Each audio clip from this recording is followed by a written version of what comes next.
Welcome to the NC Spin After Spin. Additional comments from our panelists just available on our website. Patrick Woodie, what do you wish you had said on last week's show, but you didn't? Well, we had a great discussion about broadband, but I really wish we'd had time to dig a little deeper into how complex an issue it really is. We talked mostly about access in terms of broadband, and it's only really part of the equation.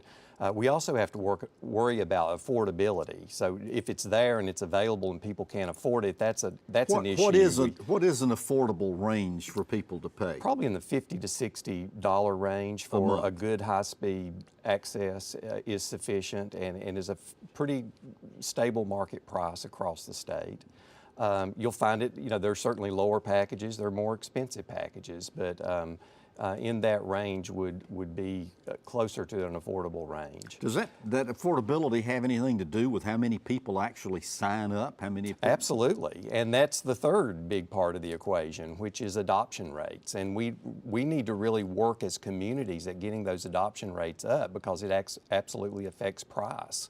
And it affects companies' abilities to really extend further and maintain that infrastructure. So all three of those things are incredibly important, not only access, but also affordability and also the adoption rates that are available. And I would also point out that in some of the poorest school districts in this state, we're still finding a way to put wireless devices and Chromebooks and laptops into the hands of every single high school student and sometimes even down in the middle schools.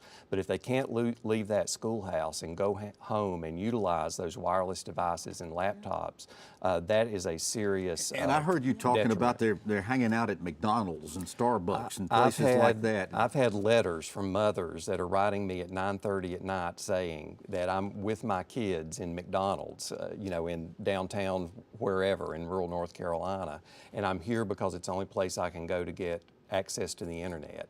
And it's a very common story that the parking lots of our public libraries are gathering places in rural communities after those libraries are closed. There's more people in the parking lot than there are in the library. Because they don't turn it off. When they lock the doors and they go home, they leave the wireless internet on because they know people need it.